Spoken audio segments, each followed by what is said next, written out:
Good morning or good afternoon, based on where you are. I'm Erin O'Sullivan. I'm the Director of Advocacy and Strategic Partnerships for NERSA. I have the pleasure of serving as moderator for this panel. So thank you again to everyone for taking time out of your day to join us in this conversation. And welcome to day 2 of Wellbeing in Higher Education, Raising the Literacy and Advancing the Conversation. Well, that title is a bit of a mouthful. I use it because it really does reiterate the main goals for this week. And it's very much in that spirit that this session was born. We have 4 incredible panelists who I will let introduce themselves in a moment, who are here to be in dialogue about mental health, well-being, and these concepts' intersections.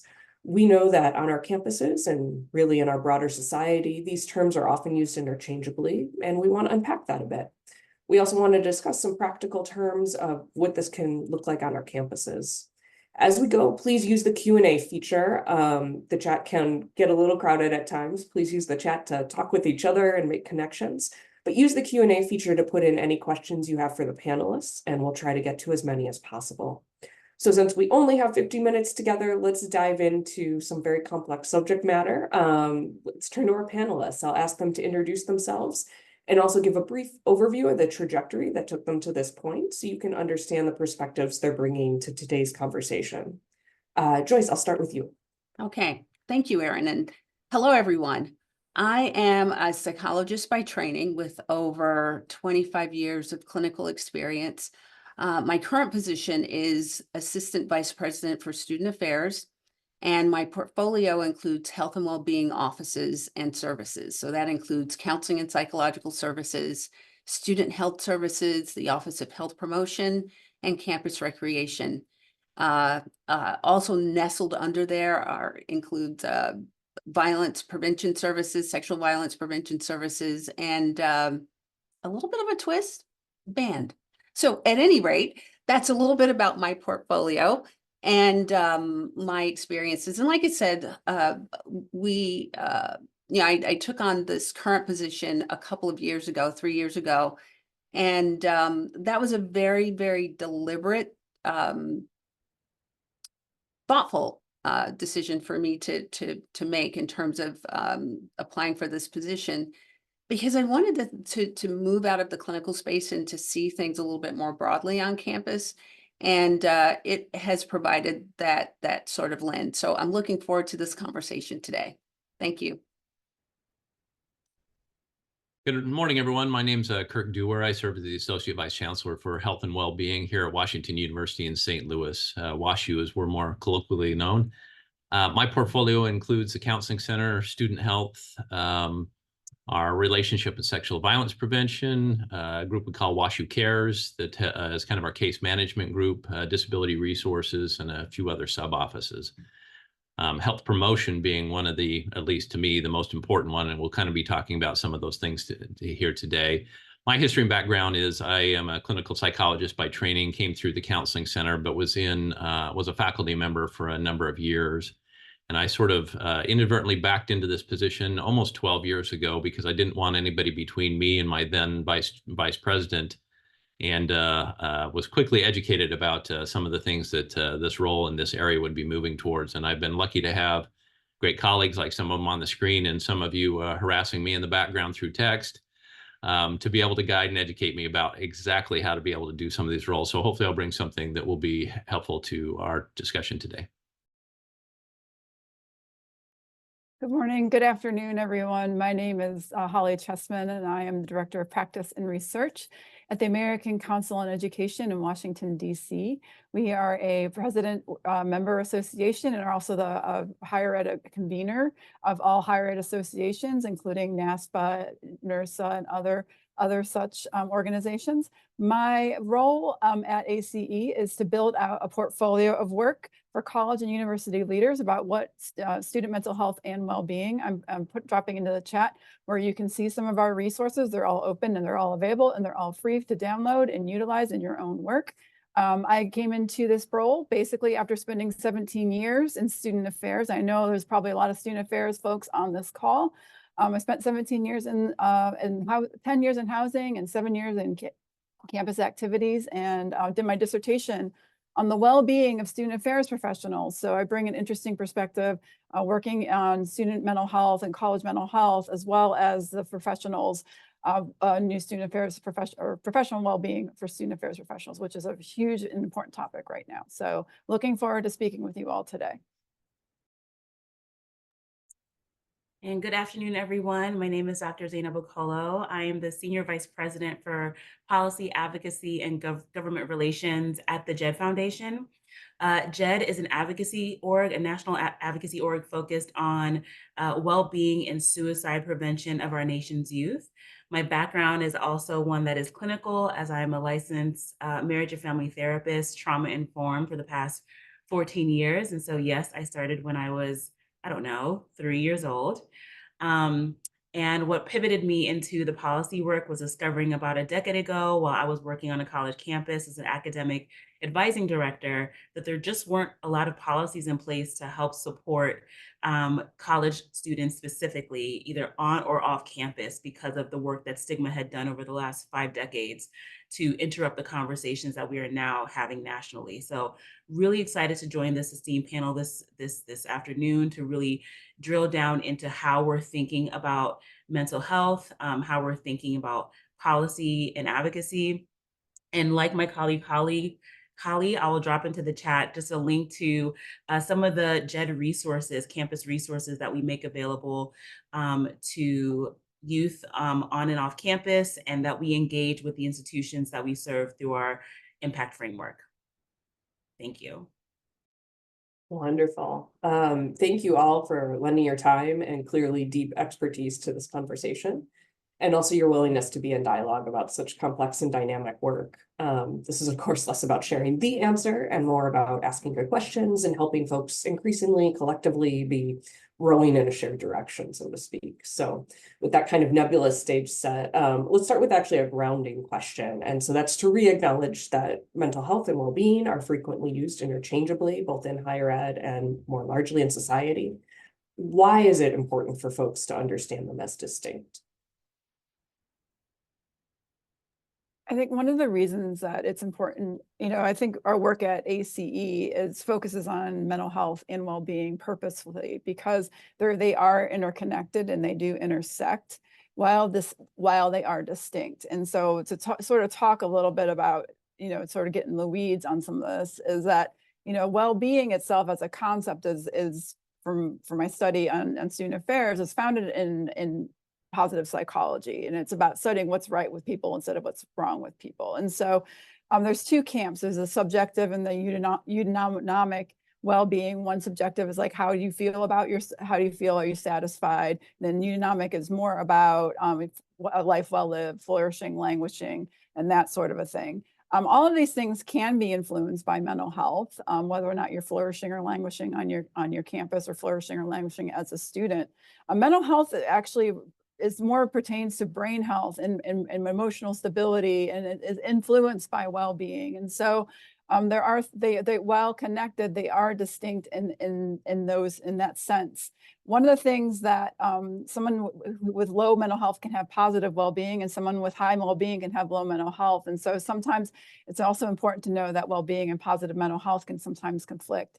So someone can have social anxiety, for example, but still be flourishing, and somebody who is flourishing maybe struggling with alcohol, as an example.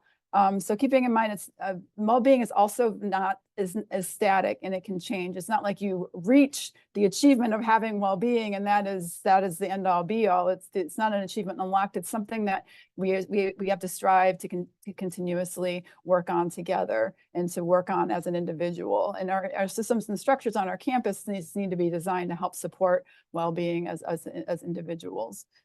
There is one dissertation out there on the well-being and mental health of student affairs professionals. I'm going to drop it in the chat in case you're interested in learning a little bit more about how we define some of these concepts. Catherine Rittiger is a doc student at Plymouth State University, and she just finished her EDD. And she did a dissertation, a mixed method study on student affairs professionals, mental health, and well-being, and the impacts of COVID. So I think it'd be an interesting read if you're interested to learn a little bit more about well-being and how in mental health, and how they are distinct and how they are also different. Yeah, that's great, Holly. And I just wanted to add, when I think about well-being as an umbrella term, and then under well-being, there are various socioeconomic, social political stressors that impact our well-being, and they can also impact our mental health. And so they are distinct. And I think one reason why it's really important to unpack this a bit is because, especially over the past 4 to 5 years, so even before COVID, I started to notice this, we were putting everything into the well-being or the mental health bucket, which meant and has meant that many of our systems on campuses have been overwhelmed. And when I think about student services, because everything is subsumed in the mental health bucket. And yes, there are many, many stressors that can impact our mental health. It also, for me, and this is a big part of my journey, has been to understand the value of health promotion in this conversation. One of the things I didn't mention earlier is that I am on the steering committee for the U.S. Health Promoting Campuses Network, and my particular job is to work around DEIA, so diversity, equity, inclusion, and access. And that has changed it. That has blown my mind. You know, as a clinician coming into this and learning more about it, we focus mainly on what I consider to be a specialty area, right? We focus on mental health care and treatment, but we often don't focus on all the aspects of campus life that influence health and well-being more broadly. So I hope we spend a little more time talking about that today.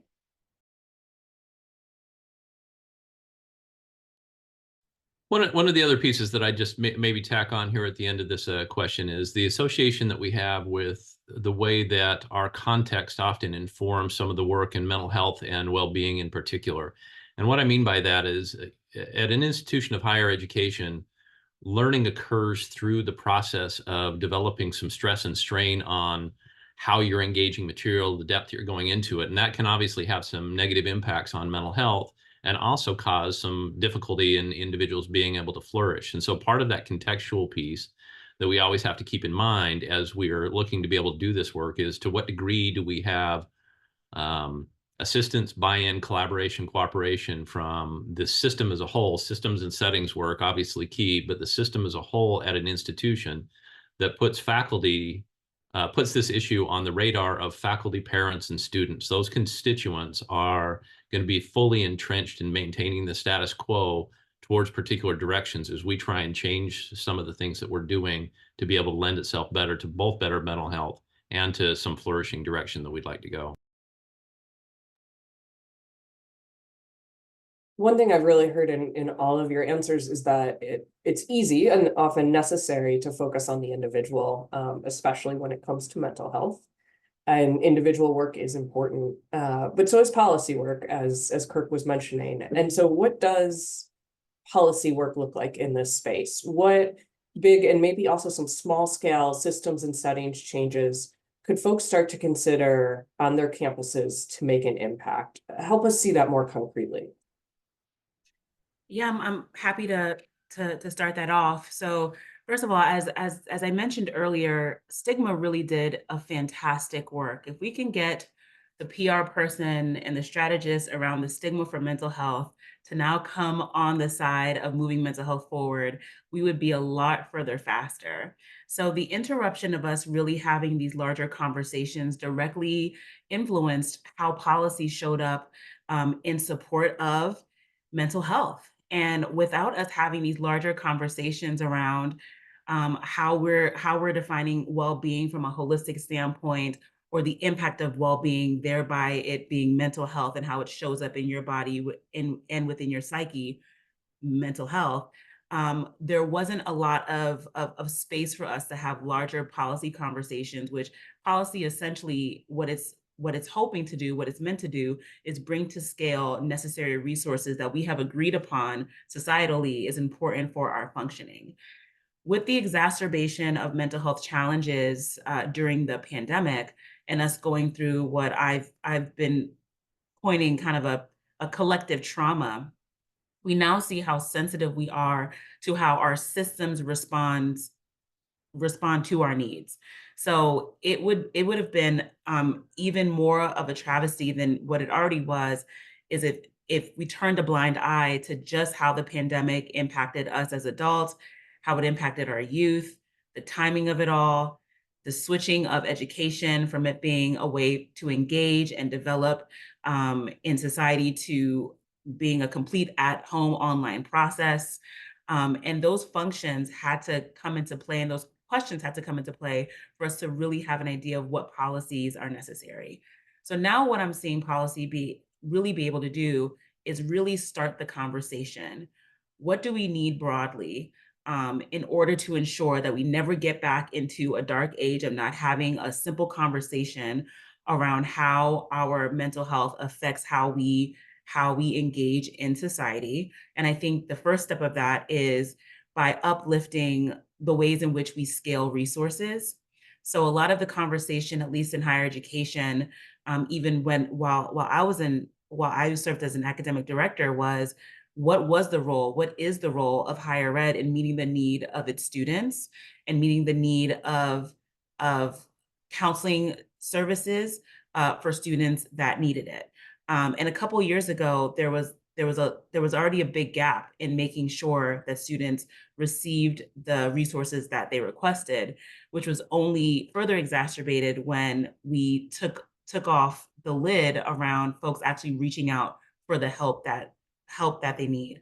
So policy does a good job of, number one, understating and supporting and outlining that there needs to be a way to address systemically how we dole out resources.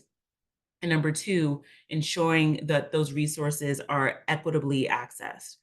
At the JED Foundation, we have our impact framework in which we've worked with over 600 institutions to kind of help them with their institutional policies, to change their framing, to change their languaging, and to also change how they've partnered across their systems around mental health, which has created a culture of care. And now when we think about state and federal resources, we're able to use what we've learned from those institutions, again, close to 600 over and across 30 some odd states, to really inform how do we bring some of those strategies and some of those ideas to more of those ideas to scale. So I think what's exciting about policy right now is that it just makes the microphone a lot louder around ensuring that we never forget that mental health is not a topic that we have an option of turning a blind eye to. It is the public health issue of our generation.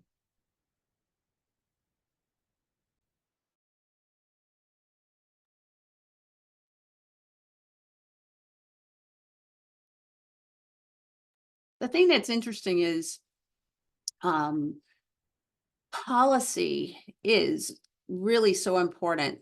And if we operate in silos on campus, and if we only think about specialized services without thinking about the other aspects of campus life that contribute to health and well-being, it's almost like we missed the boat. You know, if I walk on a campus and if the built environment is depressing, it's probably going to contribute to more distress for students. So looking at the built environment and looking at the policies that impact the students in the classroom, the policies that impact employees, because if employees aren't happy and if faculty members aren't feeling supported, guess what?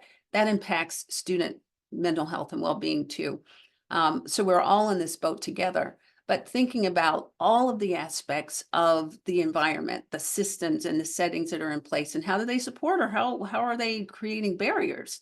But that really demands that we take a hard look at all of the systems we're involved in, and we move beyond us each fighting for resources, but thinking about, okay, what is the ultimate goal here?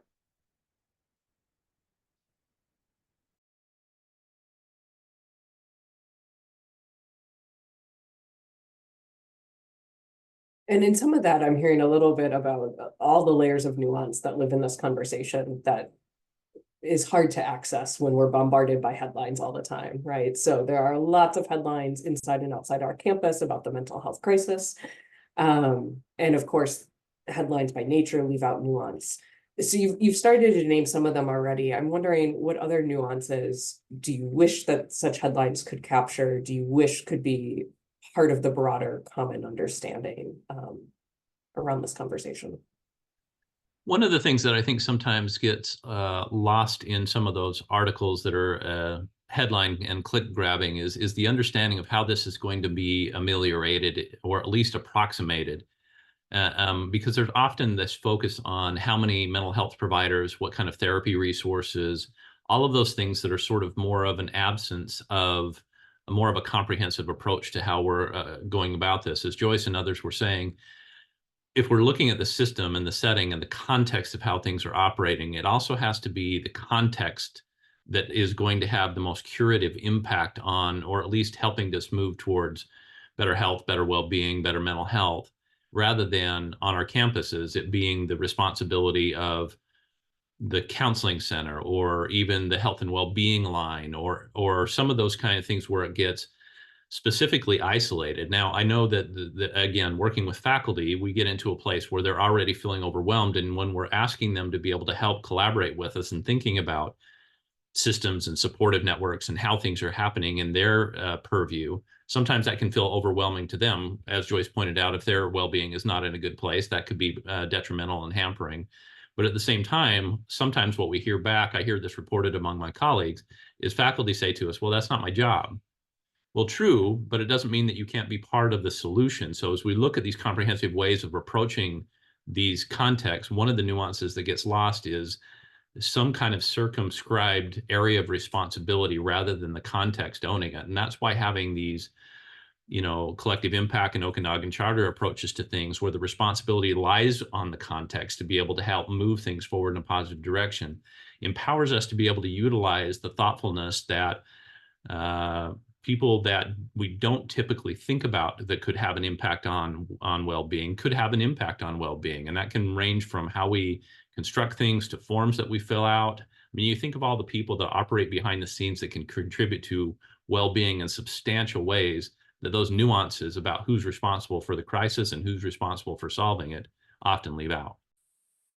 I agree. Can I give you an example? On campus, we have opportunities at the end of semesters to,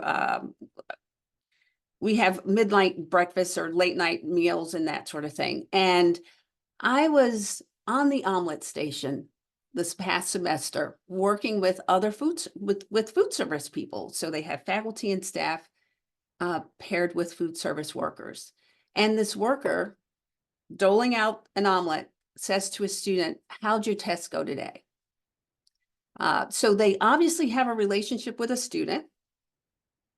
They knew that they had an exam and they asked how they were doing. It's that simple. Sometimes just engaging and connecting with people.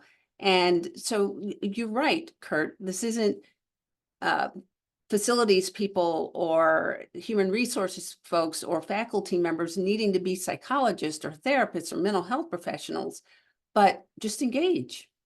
And I can't tell you the number of students who engaged, who this food service worker with engage with in that very same way over that 2-hour period. It was beautiful.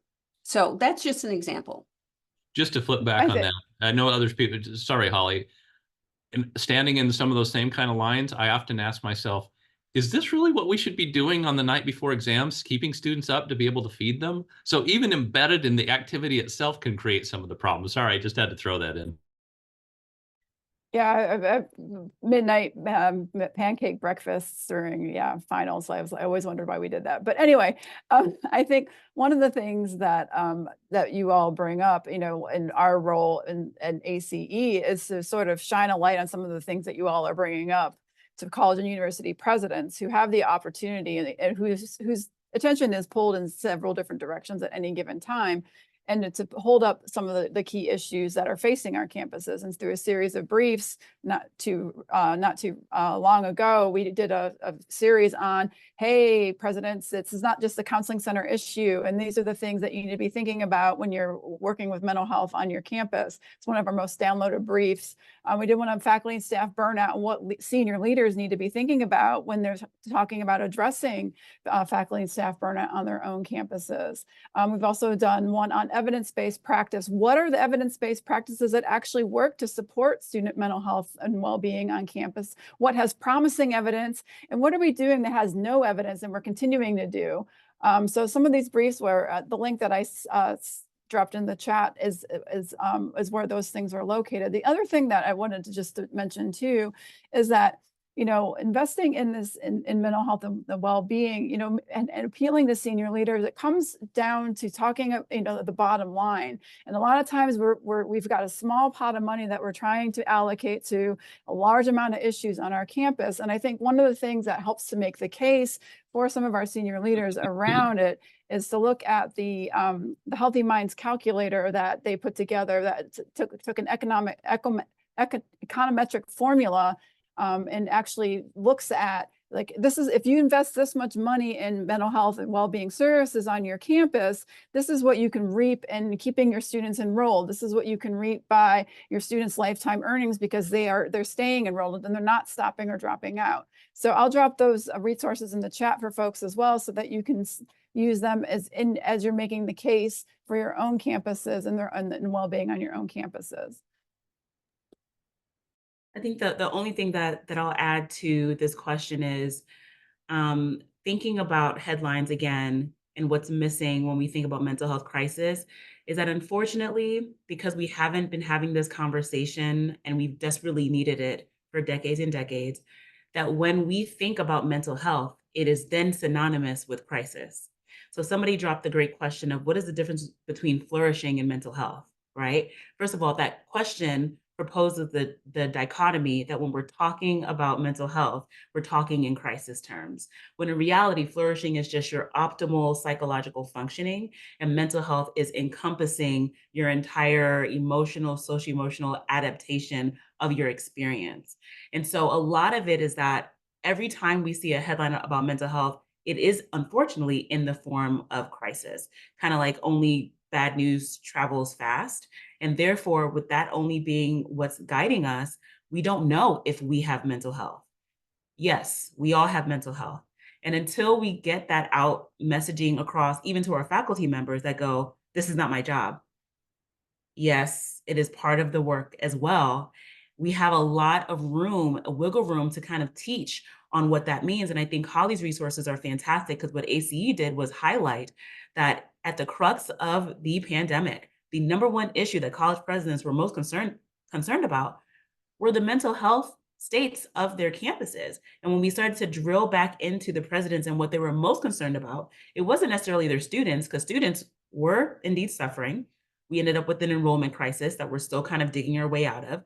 Millions upon millions of students just simply did not return to higher ed after the pandemic, and mental health was cited as the number one reason, as a reason why they were not returning. But when we turned the microphone to our faculty, they were just as overwhelmed.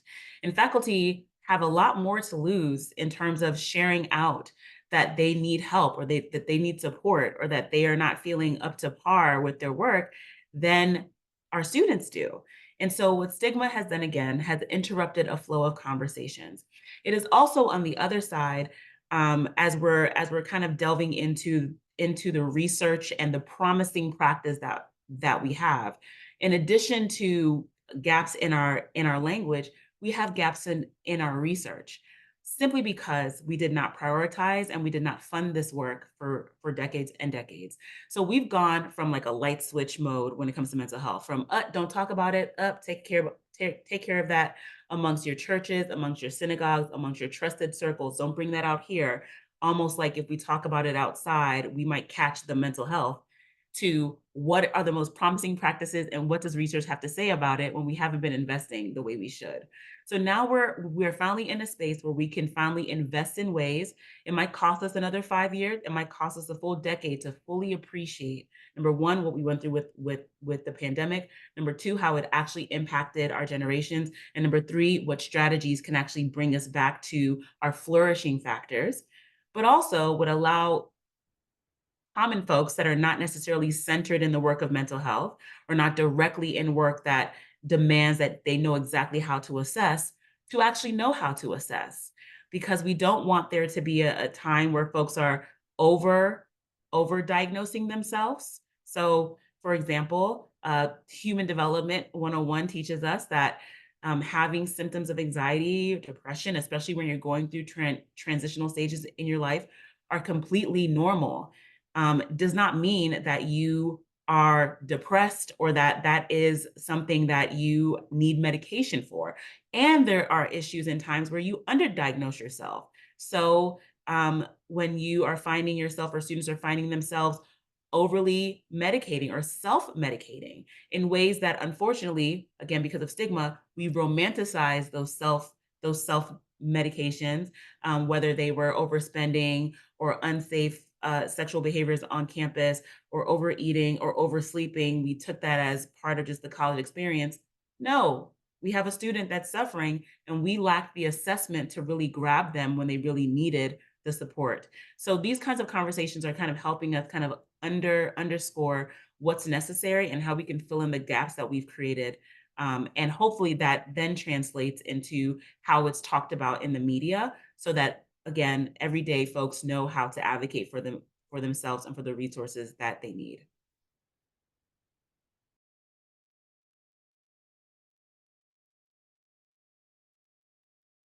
Chris, I saw you come off mute. Were you coming in for something else? I know you're blowing up the chat over here with your wisdom. The thought I had was, my wish is that we could focus as much of our effort, energy, and resources in health promotion, health education, health literacy, as we do and have done. So it's not one or the other, it's both. We need all of this. But we focused a lot on clinical care. And what we're finding on all of our campuses is that the students are arriving on campus without the resources that we hope they would have. So we really have to back way up and start with literacy, I think, in many cases, and education. And so my hope and wish is that we can, if we do that, we can prevent some of what people feel is a crisis. And in many cases, when I talk to students and I say, well, please define a crisis, they're not defining crisis the way I would. They're defining crisis as, I'm feeling stressed out today about these things. But that's not necessarily a crisis, but we latch onto that language, and it's not really helpful to them in the moment. So I wish, and I know that we need to focus, actually, I wish we could actually impact the students before they arrive on campus. And so then I think, okay, what can we do to impact K through 12 in a different way? Or high schoolers in a different way, because obviously they are not getting what they need.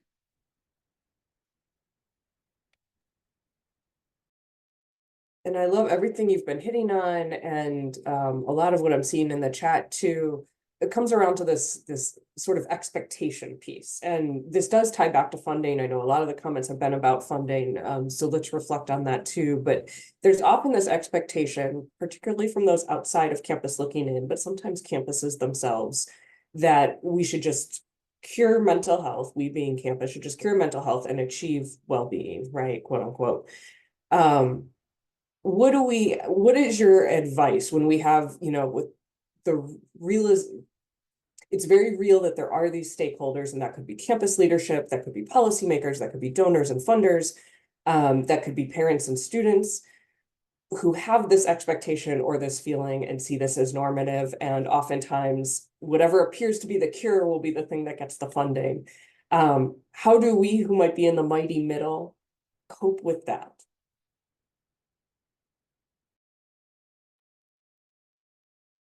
I'm happy to start with that very daring question.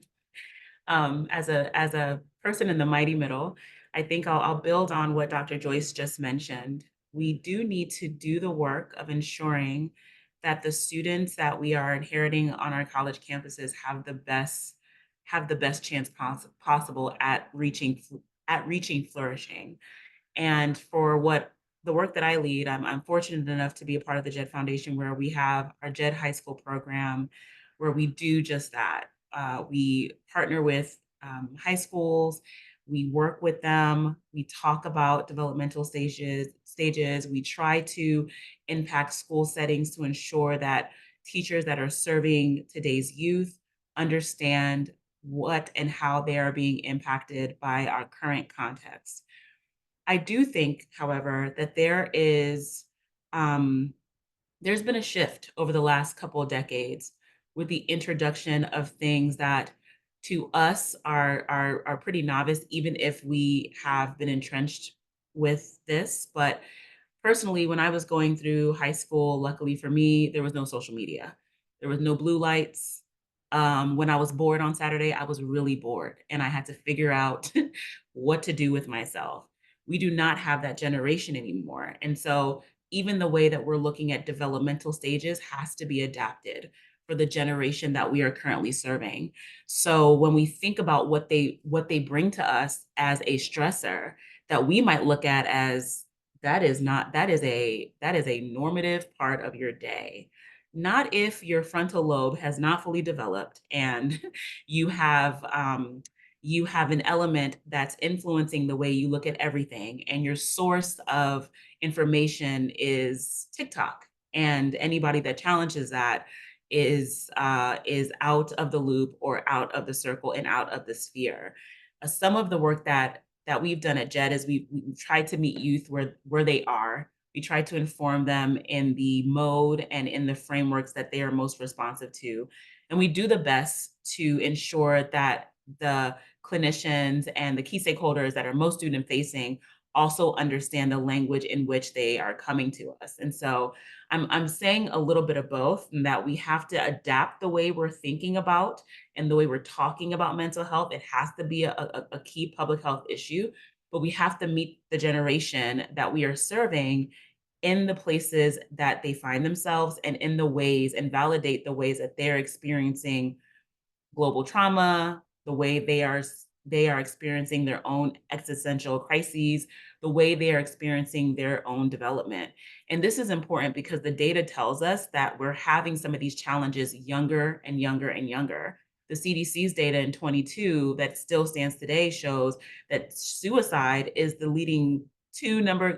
number two leading cause of death, for 10-year-olds to 34. From 10 years old to 34, suicide is the leading number cause of death. We've never seen it this young before. We hope to never see it this young again. There's a lot of musing around how this could have come about, what we can strategize to do. But one thing that we have to do beyond having a broader conversation is to ensure that we study the things that are most informing our youth's sense of reality and meeting them at the point of their need. I think Go ahead, Kurt. Go ahead, Joyce. I was thinking about one of our esteemed colleagues who presented at NASPA, Shantae Elbert, and she was one of the first people I recall saying, we're looking at the branches of the tree and we're not looking at the roots. And I think you're right that our students are coming to us with a lot of issues. We're dealing with a lot of issues that we really, some were more overt or covert before. Now it's very overt when I think about racism, and for example. But let us look at the roots and think about what needs to change. What systems and structures need to change. Who's at the table? Is everyone represented at the table? If we're thinking about what's right for trans students, are trans individuals represented at the table?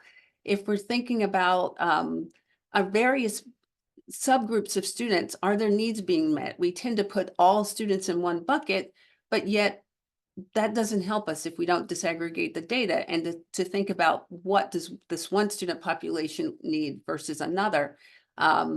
And we best get at that by focus groups, really. I think having conversations with people. But I think it's a very complex issue, but sometimes I think we're looking in the wrong places And we need to get to the root causes, as Shantae reminded us a couple of years ago in her presentation. Yeah, Joyce, you bring up an interesting point too about some of the work that we've done working with students. It's like nothing about us without us, right? Like how do we work with students in order to make sure that the approaches that we're looking at are going to be effective and address their concerns and their needs. And to iterate to your point too, the disaggregation of data is so essentially important. We can't look at mental health on a campus without disaggregating by different student groups, because one group might be flourishing on our campuses and another one might be languishing in a big way, and we won't know that if we don't disaggregate. And there's a conference session on Friday with 4 really stellar researchers who are going to be talking about some of the assessments that are out there. And I really encourage the folks that are on this session to tune into that session to hear about some of the great work that's being done to get at some of the data and also to disaggregate that data. And some of these are low to no cost assessments that you can engage in as well. On our campus, we have a Wellbeing collective. I know many campuses are moving in that direction. It's been really, really helpful for us to have faculty, staff, and students work together. We have staff and faculty who are represented by different unions. And they have different needs. And we found very, very clearly during COVID that to be the case, that there were many people whose needs were not being met. So we need to disaggregate the data with students, but we also need to think about faculty and staff as not being one big group either. They're not just employees, but what needs do they have and how can we address their needs more appropriately? I think these comments kind of take us back to the question that Erin was asking as well. And the funding question and the resource question is a complex one, as we all sit here being envious of Albert Einstein College of Medicine this morning, right? So part of the difficulties with that is that your context is going to change that. I mean, if you're in a state institution, there's going to be different resource funding available. If you're in a private institution, it's going to be different if you are in a highly selective institution with wealthy endowments to be able to support some of that. So this is a complex question to answer across the board. And unfortunately, sometimes the difficulty gets exacerbated by how we're engaging with it. So, certainly counseling centers have been asking for more resources, and we can't, exponentially fund those, the number of therapists that we have, but we do need to be in a good place to be able to serve the agenda that we have for those communities and make sure that they're representing especially some underserved populations in a way that is helpful. But targeting university resources often becomes a struggle because for those of us who have access to certain levels of impact, it's hard to be able to go beyond that unless you strike out and engage with donors. The difficulty there is, again, some institutions have more readily available donors and some have less readily available donors. My health promotion team, Ari Baker and Dr. Cherie LeBlanc, have done an outstanding job of trying to tap into some of those resources through our university advancement folks. But unfortunately, sometimes what sells to those groups are the shiny objects that seem great, and they're often at the individual level rather than at the system level. And so when they hear the array of things we have to be able to do, again, health education is important, therapy is important, individual engagement and education is important, but sometimes the greater impact can be done by those things that are not so shiny objects and hard to be able to demonstrate those. I think Paula perhaps put in the chat earlier about the kind of the cyclic nature of some of the funding that goes on, and that certainly gets manifest at national institutes. But I think, Dr. Chessman and Okolo, those resources, I think, are really instrumental to be able to utilize national engagement, the organization, the health promoting campuses that Joyce mentioned a few minutes ago, to be able to tap into those resources to figure out how we can sell these things so that we can develop permanent funding, because it's hard to be able to have a position that just goes after policies and ways to adjust things, but man, can that have an impact.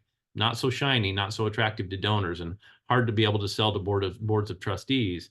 But man, I think that's part of where the power is. I absolutely agree with you. And somebody had put in the chat about 50 comments earlier, because this chat is really where the real show is, y'all. They asked the question of how do you do this work in a state that is actively opposing equity-based work? or that has essentially the question was really around policies, adjacent policies that are pushing up against being able to equitably scale mental health work. And this is a fantastic conversation. So I think what the contributor was referring to were some of the Senate bills that have passed in certain states that have struck down DEI inclusionary work, that have thereby closed out offices that directly inform wellness on campus, closed many diverse offices, LGBTQIA offices, by which a lot of this work was another hub besides the counseling center to continue to move forward a wellness or mental health agenda for our youth. This is where the national conversation and where my role becomes really, really spicy and exciting, in that we're able to have larger conversations with states that are both dealing with some of those successfully passed adjacent policies, those that are considering some of those policies that would then directly implicate the way mental health is spoken about or funded or supported within that state. But it also helps to push forward a federal agenda, which would help move some of the national conversation. So these are one of these topics because, again, I cannot underscore, emphasize how good of a job stigma did over the last couple of decades, whereby now that we all have our eyes wide open and we understand how important this work is and how directly mental health informs our outcomes for our college students, we are now building as we climb. And we're doing so with our basically our head on a swivel to watch for other policies that directly inform whether or not we can do this work. So we're not just safe just doing it within the silos of our institutions, of our states. We have to pay attention to all the other adjacent ways in which it's being defined.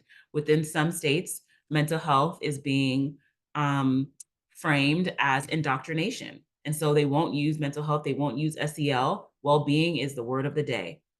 Whatever word works in your state that moves flourishing along. And maybe what I like about the conversation that's happening in the chat and the questions that we've received is, how do we set a North Star for success so that no matter what we call it, we're moving towards a framework, we're moving towards a campus culture that allows our students to be seen, heard, and serviced when they are in need. I don't care what you call it. And that's coming from a clinician that I actually do care what you call it. I'm sorry.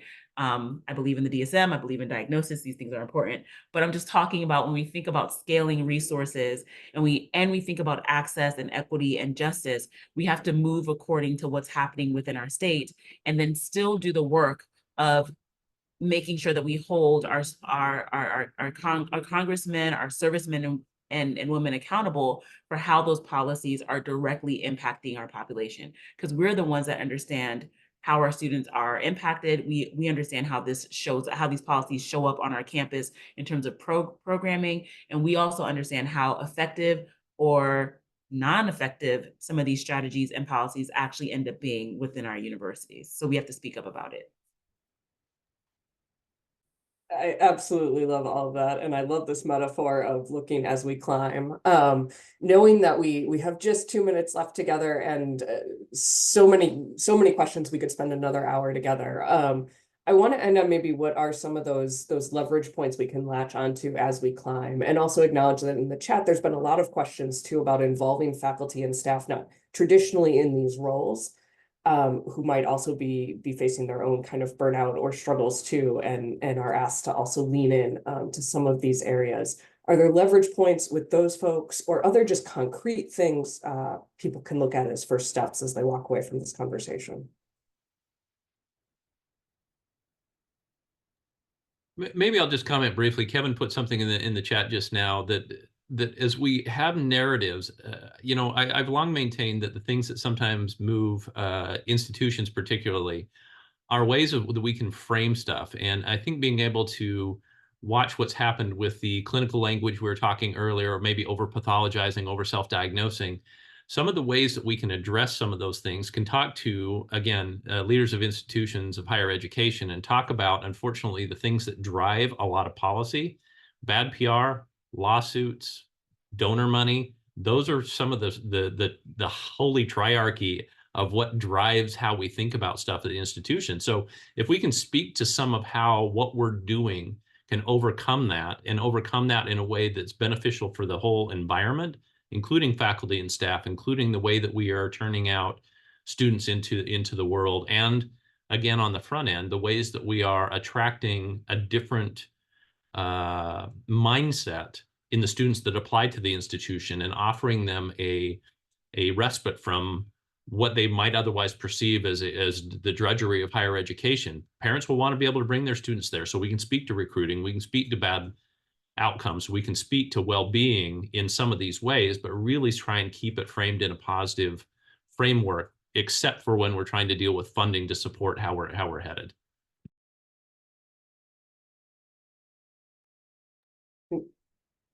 I think the other piece that I'll mention is JED, in collaboration with the State Higher Education Executive Officers Association, which is a members organization for all the policy chancellors within states across the nation that inform higher ed policy across all of our institutions, collaborated together to create the Student Mental Health and Wellness Learning Community. We're currently partnered with 5 states, including Arizona, Louisiana, Oregon, Pennsylvania, and Texas. I'll drop a link in the chat just to share a little bit about that work. But what we're delving into is exactly what Kirk just underlined, was how and what levels and what levers of policy need to be pulled within distinct states. These states and this cohort was comprised of very distinctly different political states on purpose, very conservative, very liberal, some purple, meaning maybe the outsides are pretty blue and the insides are red, or vice versa, for us to fully understand what the guardrails are, what slows down the work within the states, and how states are defining it. We're hoping to do a second cohort next year, and so you'll be hearing about that as well. But this work is daring to help, first of all, inform what's working, what's not working within states, and help bring this out into a larger venue to think about scaling opportunities and thinking about where the real investments lie within states, so that when governors make those budgets, that they're spent correctly, that they're targeted at the right populations, and that we have some data to prove for what's working and what's just not working for our bottom line.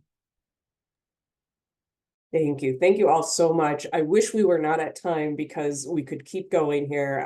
But certainly I hope threads from this conversation will continue to weave into sessions throughout the week in the work that we all do on our campuses and aspire to. I can't thank you enough to our panelists for sharing your expertise and your ideas and your challenges to all of us, and to all of you for joining us here today and taking time out of your day to be a part of this work.